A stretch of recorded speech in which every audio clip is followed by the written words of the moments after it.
کے ذریعے آپ کو اس بات کا پہلے سے علم ہے کہ ان 10 دنوں میں خصوصاً قربانی کرنے والے افراد کے لیے ناخن کاٹنا، بال کاٹنا یہ منع ہے، اللہ کے رسول نے اس سے روکا ہے۔ لیکن یہ 10 دن جس کی آج پہلی تاریخ ہے، اسلامی سال کے مہینوں میں سے 12واں مہینہ ذی الحجہ، اس مہینے کی آج پہلی تاریخ، آج سے لے کے 10 ذی الحجہ تک، قربانی کرنے سے پہلے تک ہم مسلمان نہ تو اپنے بال کاٹیں گے نہ اپنے ناخن کاٹیں گے۔ حکمت کیا ہے؟ اس کی حکمت اگرچہ رسول اللہ صلی اللہ علیہ وسلم نے بیان نہیں فرمائی، لیکن اس کی حکمت ہمیں جو نظر آتی ہے، اللہ تعالیٰ صرف یہ دیکھنا چاہتے ہیں کہ میرے بندے میری فرما برداری کس انداز سے کرتے ہیں۔ وہی اللہ جس نے لباس پہننے کا حکم دیا ہے، اپنے جسم کو ڈھانپنے کا حکم دیا ہے، وہی اللہ اس لباس کو کم کر کے دینے کا حکم بھی دیتا ہے۔ اور مسلمان حج جیسا عظیم ترین عمل کرتے ہوئے احرام کی حالت میں نظر آتے ہیں۔ وہی اللہ جو ان بالوں اور ناخنوں کو کاٹنے کا حکم دیتا ہے، وہی اللہ ان کو نہ کاٹنے کا حکم دے رہا ہے۔ وہی اللہ جو کھانے اور پینے کا حکم دیتا ہے، کلو وشربو، کھاؤ اور پیو، لیکن وہی اللہ ماہ رمضان میں روزے کی حالت میں کھانے اور پینے سے منع کر دیتا ہے۔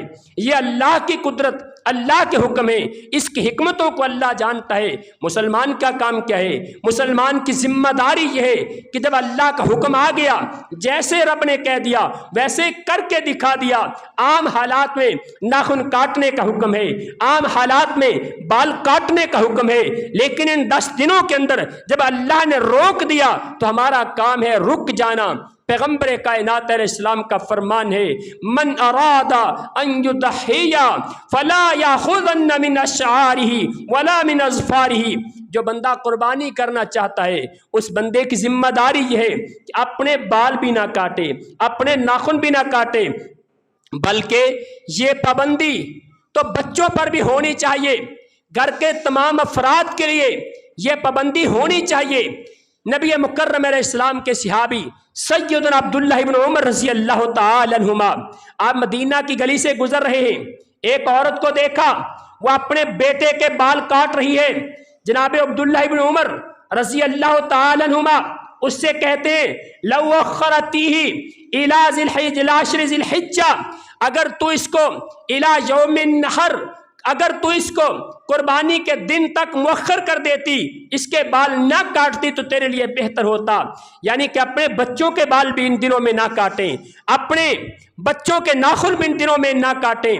اور یہاں سے معلوم ہوتا ہے کہ جس بندے نے قربانی نہیں کرنی، اب چونکہ بچوں نے تو قربانی نہیں کرنی ہوتی نا، اس لیے یہاں سے معلوم ہوتا ہے کہ جو لوگ قربانی نہیں کرنا چاہتے ان کے لیے بھی ہے کہ وہ بال اور ناخن نہ کاٹیں۔ ان دنوں میں دوسرا کرنے والا کام، نیکیاں زیادہ سے زیادہ کریں، خصوصاً صدقہ زیادہ سے زیادہ کریں، کیونکہ پورے سال کے سجدے، پورے سال کے رکوع، پورے سال کے قیام، پورے سال کی تکبیر، پورے سال کا سبحان اللہ کہنا، پورے سال کا ذکر، پورے سال کی تلاوت کلام مقدس، پورے سال کا صدقہ خیرات، ان 10 دنوں کی نیکیوں کا کبھی بھی مقابلہ نہیں کر سکتے۔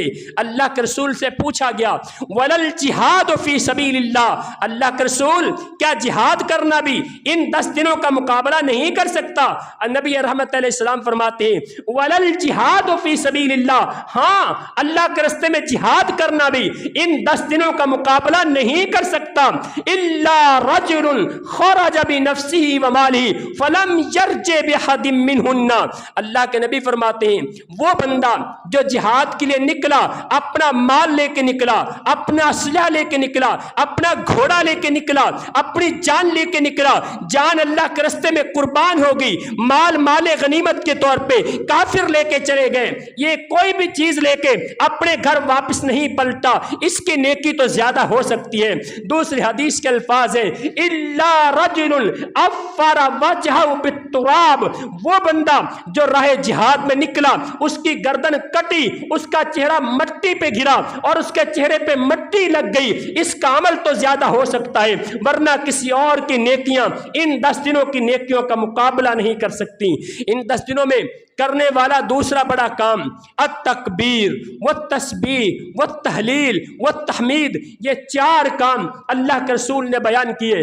فاکثروا فیہن من التسبیح والتکبیر والتحلیل والتحمید، اے میرے نبی کے اے میرے صحابہ، میری امت کے لوگوں، ان 10 دنوں میں تم نے یہ چار کام زیادہ سے زیادہ کرنے ہیں۔ سبحان اللہ، الحمدللہ، اللہ اکبر، لا الہ الا اللہ، اس کے لیے بڑا پاکیزہ سا کلمہ ہے، اللہ اکبر، اللہ اکبر، لا الہ الا اللہ، واللہ اکبر، اللہ اکبر، وللہ الحمد۔ اس کے اندر چاروں چیزیں موجود ہیں۔ اور تیسرا کرنے والا کام ان 10 دنوں کے اندر پہلے 9 دنوں کے روزے رکھنا رسول اللہ کی سنت ہے۔ کان رسول اللہ صلی اللہ علیہ وسلم یصوم 9 ذی الحجہ، اللہ کے پیغمبر ذی الحجہ کے پہلے 9 دنوں کے روزے رکھا کرتے تھے۔ اگر کوئی انسان 9 دنوں کے روزے نہیں رکھ سکتا، میں آپ احباب سے وعدہ لینا چاہوں گا، اپنے رب سے وعدہ کریں، اگر 9 دنوں کے روزے نہیں رکھ سکتے، کم از کم عرفہ کا روزہ، 9 ذی الحجہ کا روزہ، اس مہینے کی 9 تاریخ کا عید کی قربانی سے ایک دن پہلے کا روزہ جس کو عرفہ کا روزہ کہا جاتا ہے، وہ ضرور رکھیں۔ اس کا نتیجہ اور رزلٹ کیا ہوگا، فائدہ کیا ہوگا؟ اللہ کے رسول فرماتے ہیں احتسب علی اللہ ان یکفر السنۃ الماضیۃ والقابلۃ، اللہ تعالیٰ سے میں امید رکھتا ہوں یہ 9 ذی الحجہ کا روزہ رکھنے والے انسان کے اللہ تعالیٰ 2 سالوں کے گناہ معاف کر دے گا۔ 1 سال جو اس کی زندگی کا گزر چکا ہے، 1 سال جو آنے والا ہے۔ شیخ الاسلام ابن تیمیہ سے کسی نے سوال کر لیا، ایک بندے کی زندگی کا، اس نے 9 ذی الحجہ کا روزہ رکھا، گزشتہ سال کے گناہ معاف ہو گئے، آنے والا سال وہ زندہ ہی نہیں رہا، وہ دنیا سے چلا گیا، اس کو موت آ گئی۔ مثال کے طور پہ 9 ذی الحجہ کا روزہ رکھا، 1 ہفتے کے بعد فوت ہو گیا، 1 مہینے کے بعد فوت ہو گیا، ابھی پورا سال تو نہیں گزرا، تو اس کے گناہ اللہ کیسے معاف کرے گا؟ اللہ کے رسول نے تو کہا آنے والے سال کے گناہ بھی معاف ہوں گے۔ شیخ الاسلام ابن تیمیہ رحمۃ اللہ علیہ آپ فرماتے ہیں اللہ تعالیٰ اس کے گناہوں کے بدلے میں 1 سال کی نیکیوں کا اضافہ اس کے نامہ اعمال میں درج فرما دے گا۔